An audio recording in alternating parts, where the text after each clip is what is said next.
My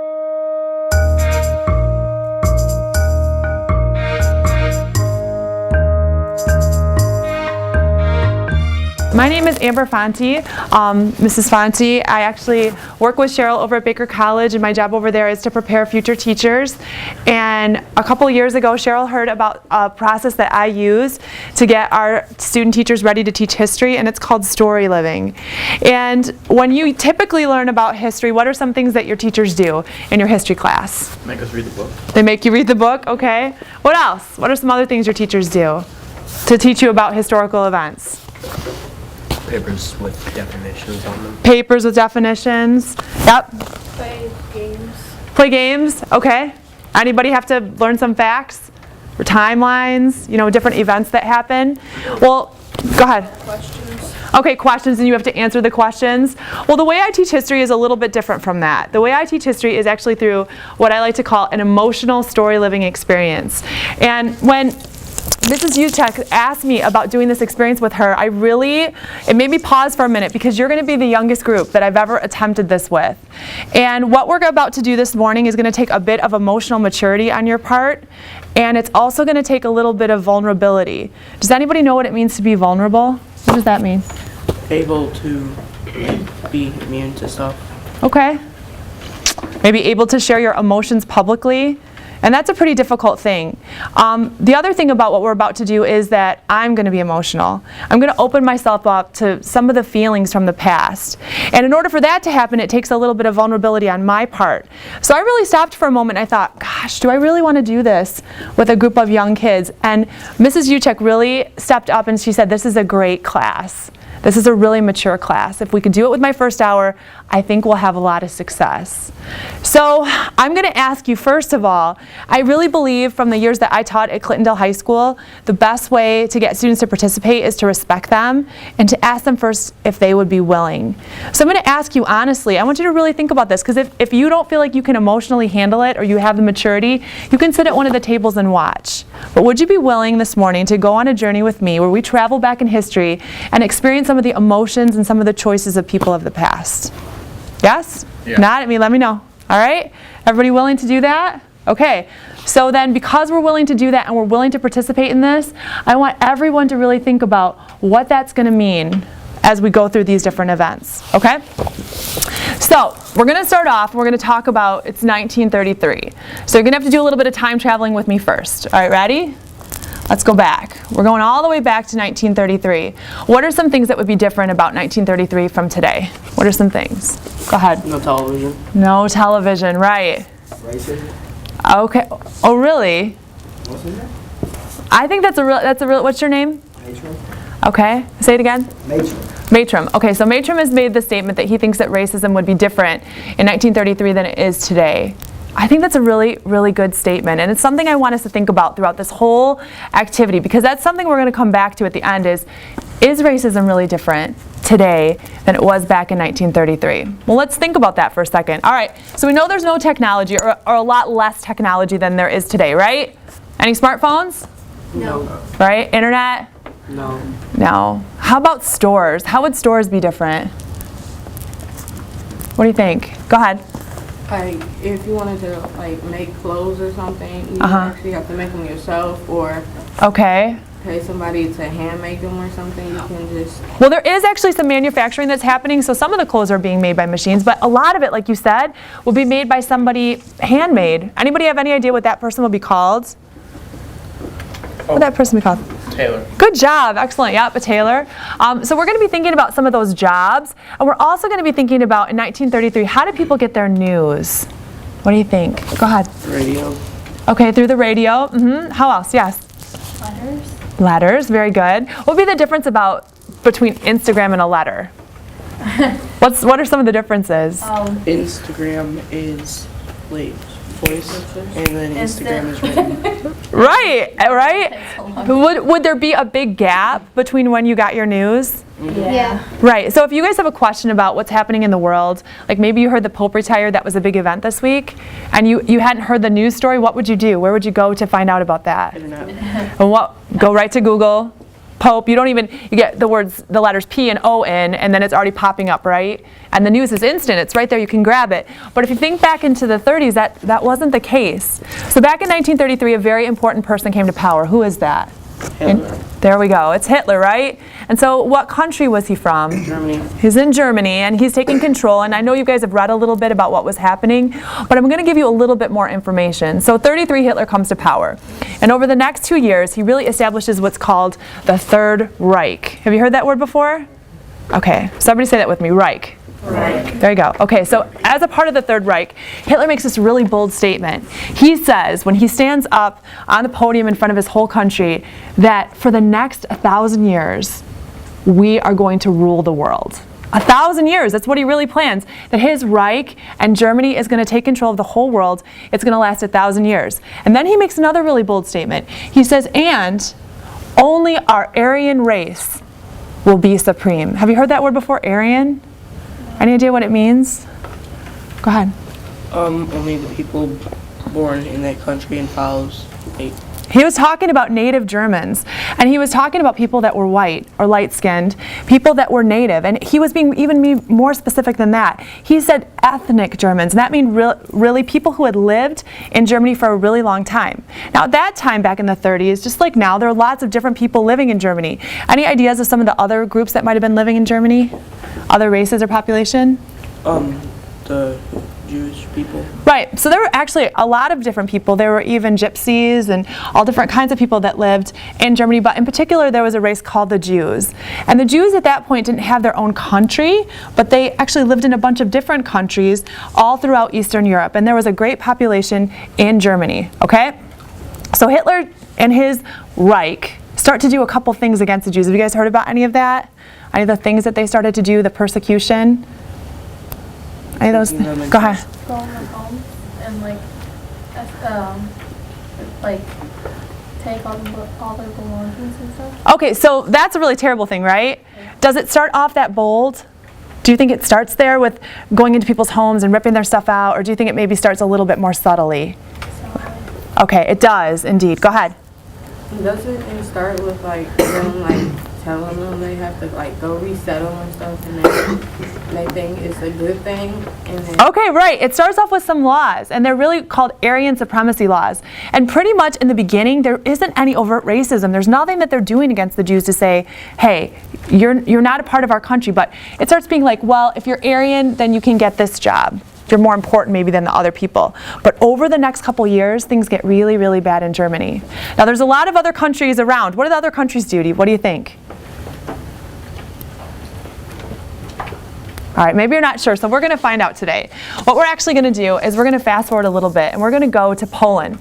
Now, Poland is actually right next to Germany. So Germany has been experiencing a lot of this racism of Hitler and his leadership and his Reich for the last couple of years. And we're going to fast forward all the way to 1939, and we're actually in Belsko, Poland. Okay, everybody say that, Belsko.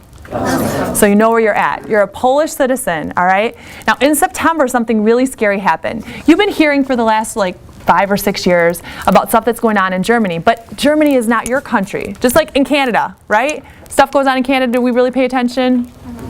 Do you really know who's in charge of Canada? No. But there we go. All right, so stuff's happening in Germany, they're not really paying attention, but all of a sudden, this is getting personal because Germany decides that they're going to invade Poland, and that happens in September.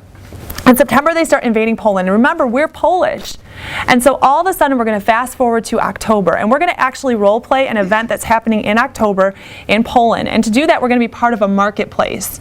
Okay, so remember we said that things are different now in Poland than they would, things are different in Poland in the past than they would be now, right? Yeah. Okay, so in a marketplace, this is like a place where we would go to shop, not like Meijer. What would be some shops that you might have? Any ideas? Yes. Bakery. A bakery, excellent. Would you like to be a part of our bakery? Sure. Okay, so I need actually 3 bakers. Who would like to be bakers? Okay, 1, 2, 3. All right, come on over here. You guys are going to be bakers. All right, what else do we have? What else do we have besides a bakery? Go ahead. A place that I was told that back then in Poland they would have places where if you were to catch a fish or a deer, you would bring it there to get skinned. Like a butcher shop? Yeah. Excellent. Yep, we would definitely have a butcher shop and a couple people. Would somebody like to join our butcher over here in the butcher shop? We need at least 3 butchers. What do you think? I can pick you. Oh, all right. So would you three be willing to be in the butcher shop? Would that be good? All right. So we've got, so far, what do we got again? Bakers and butchers. What else do we need? What else would you do for some shopping? Let's see. What else do you think you might do? Can you tell me? What did we mention before with clothes? The tailoring. Okay, so sewing. So is there any, I'll need 3 people to be good. 1, 2. Would you maybe join them? Okay, and believe me, even actually men made the best tailors back then, all right? So we would have a tailor shop, we'd have a bakery shop, we'd have our butcher shop. What else would we maybe have? Shoe shop. A cobbler. Good job, yeah, a cobbler. So what would they be doing at the shoe shop? What would you do? Nowadays, when your shoes wear out, what do we do? There we go. So, not so much back then, right? You probably had 1 pair of shoes, and when they wore out, you would go get the heels replaced, right? So who would be willing to be at the shoe shop? Who would be willing to work at the shoe shop? Okay, who's left? Raise your hand if you're left, if you've not been assigned a role yet. Okay, so we're going to have you 3 ladies be part of the shoe shop, and then all of you who are left are going to join me because you're going to be the villagers, and you're going to be part of the people that are going out and doing the shopping and doing a little bit of gossiping. Why do you think we would be gossiping if we were out shopping? Why do you think? Remember, how were people getting news back then? Go ahead. Like, they're gossiping to get the word around. They're right. There's no internet, there's no Instagram, there's no Facebook. So, I mean, think about what's happening, right? We've got all this stuff going out of Germany now. We're going to actually it's going to take place on a very special day, okay? So before I can tell you what day it is and what's happening to all of us in our little city, we have to mime what we're going to do. So everybody stand up.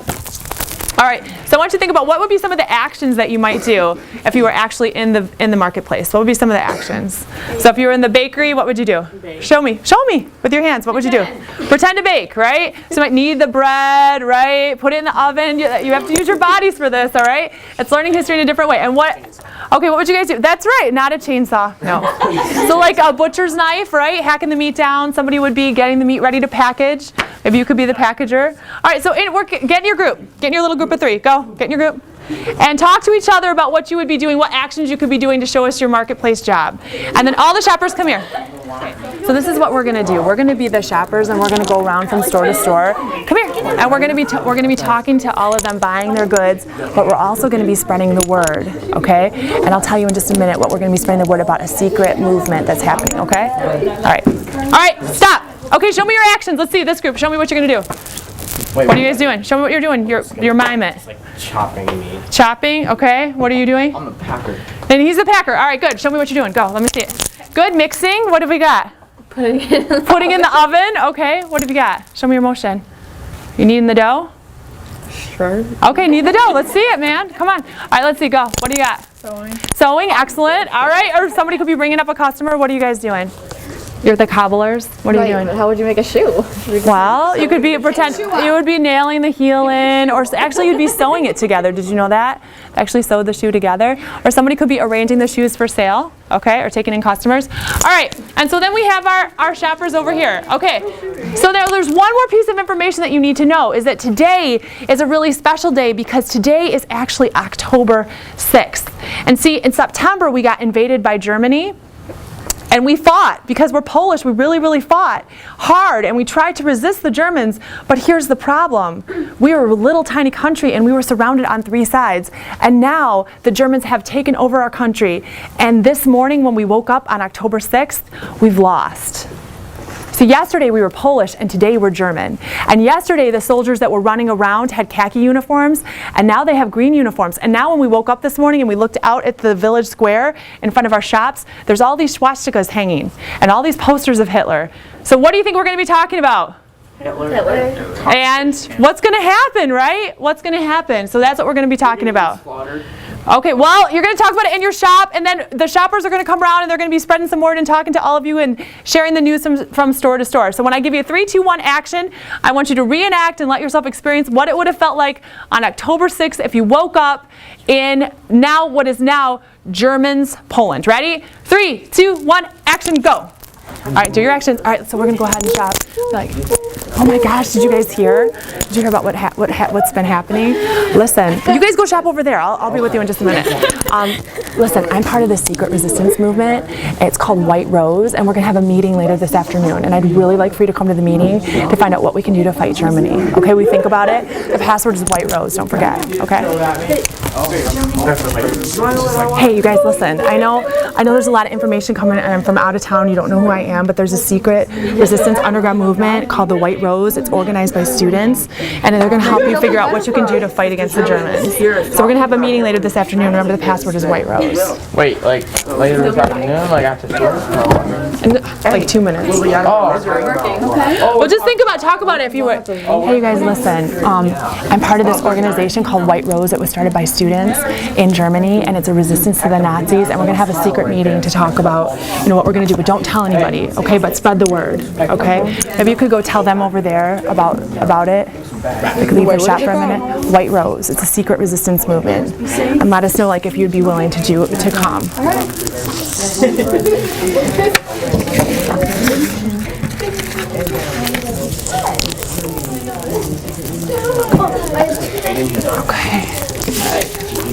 Okay. All right. So, hey, will you come with me for a minute? Can I borrow him from the shop? Okay. Will you come with me too? Just you keep the shop together. Okay. Put your hands up. You guys are going to be the door. Face each other like this. Turn this way. Be the door. Okay. Like that. Okay. Good. All right. Okay. Now, don't let anybody in. Stand over here. Don't let anybody into the secret meeting unless they say the password. Okay. Don't let them in. Password. White Rose. Okay. Password is White Rose. All right. Hey, it's time for the secret meeting. The password is White Rose. It's over there if you want to go. All right. Hey, just act totally casual, but it's time for the secret meeting. So if you want to go, the password is White Rose. Okay. Just act casual. If you want to go to the secret meeting. All right. Hey, do you think you could close up the shop and head over to the secret meeting? If you want to. I mean, I know there's a lot of risks and it's scary and stuff, but think about it. Hey, listen, it's time for the secret meeting. If you want to go, the password is White Rose. Make sure, White Rose. Close up shop. Close up the shop. Then she can't come in. Don't let her in. White Rose. White Rose. Do we all just leave this? You don't have to come in. Don't come in if you don't want to, if you're scared. Yellow. All right, everyone freeze. All right, listen. Listen, I'm so glad, but we don't have much time because honestly, I'm afraid I've been followed. This is the deal. I'm actually from Germany, and I'm going to tell you what's coming. I know that the news has been telling you it's going to be fine. It's not going to be fine. There's horrible things happening. Actually, I have some intelligence that they are starting to build these camps, and the camps are going to be where they're going to send a lot of people, not just